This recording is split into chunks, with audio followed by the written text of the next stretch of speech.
கொஞ்சமாக தேவையான அளவு எண்ணெய் ஊற்றிக்கணும். கோகனட் ஆயில் போட்டுக்கிறோம் ஃப்ரெண்ட்ஸ். அதில் கடுகு, பெருஞ்சீரகம், சீரகம், கடலைப்பருப்பு, பாசிப்பருப்பு இதெல்லாம் போட்டு நல்லா எண்ணெயில் ஃப்ரை ஆனோடனே பச்சை மிளகாய், பூண்டு நசுக்கி ஒரு கட்டி பூண்டு நசுக்கி போட்டிருக்கேன், 2 வெங்காயம், ஒரு தக்காளி போட்டு நல்லா வதங்கிட்டோடனே இது போல் நல்லா கிண்டி விட்டுக்கிட்டு தண்ணி நிறையா சேர்க்காதீங்க அந்த காய்க்கு. இது வந்து சவு நீர்க்காய், அதனால் அதிகமாக தண்ணி தேவைப்படாது. அதிகமாக வெந்த பிறகும் அப்புறம் தண்ணியாட்டம் இருக்கும், நல்லா இருக்காது. அதனால் இந்த மாதிரி சின்ன சொம்பில் ஒரு சொம்பு தண்ணி ஊற்றினா போதும். இதிலே நல்லா வெந்து வந்துடும்.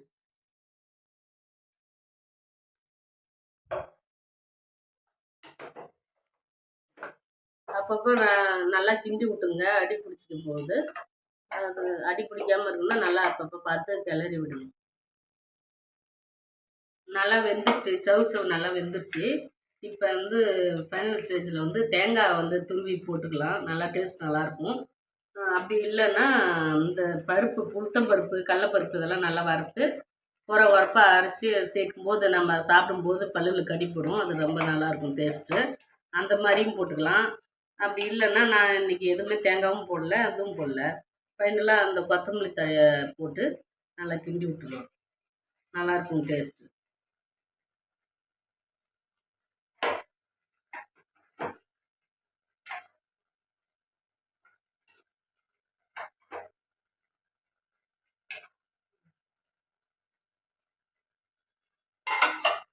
அவ்வளோதான் ஃப்ரெண்ட்ஸ், சாப்பிட்டோம் ஃப்ரெண்ட்ஸ். தினை அரிசி வந்து உடம்புக்கு ரொம்ப நல்லது, வெயிட் லாஸ் ஜேர்னிக்கெலாம் ரொம்ப நல்லது. அதனால் தினை அரிசி அப்பப்போ சாப்பிடுங்க, ஹெல்த்துக்கு ரொம்ப நல்லது.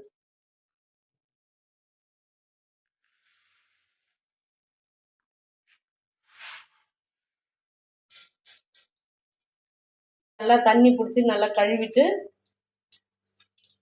கழுவிட்டு தேவையான அளவுக்கு வந்து தண்ணி பிடிச்சி வச்சுங்க. இதுக்கு வந்து ரொம்ப தண்ணி தேவைப்படாது, கஞ்சி மாதிரி வச்சாதான் தண்ணி நிறையா தேவைப்படும்.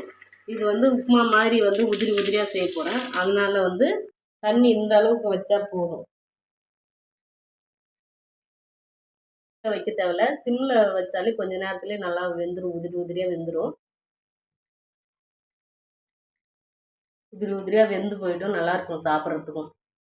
தினை அரிசி போட்டுக்கலைங்களா, அது வந்து குழம்பு ஊற்றி நம்ம பொரியலோடு சாப்பிட்றோம் அப்படின்னா கரெக்டாக தண்ணி வச்சாக்கா உப்புமா மாதிரி நல்லா உதிரியாக வரும். கஞ்சாக வேணும்னாக்கா உப்பு போட்டு வேக வச்சுக்கலாம், அது கஞ்சாக சாப்பிட்றதுக்கு அது நல்லாயிருக்கும். இது வந்து நல்லா அப்பப்போ இது மாதிரி கிளறி விட்டுட்டே இருங்க, அடி பிடிச்சிக்காமல் இருக்கும், அப்போ தான் நல்லாயிருக்கும். பாருங்கள், நல்லா வெந்துருச்சு, உப்புமா மாதிரி அந்த ஸ்ட்ரக்சரில் வந்துருச்சு, நல்லாயிருக்கும், டேஸ்ட்டு நல்லாயிருக்கும். அவ்வளோதான், ஆஃப் பண்ணிடலாம், சரியாக இருக்குது.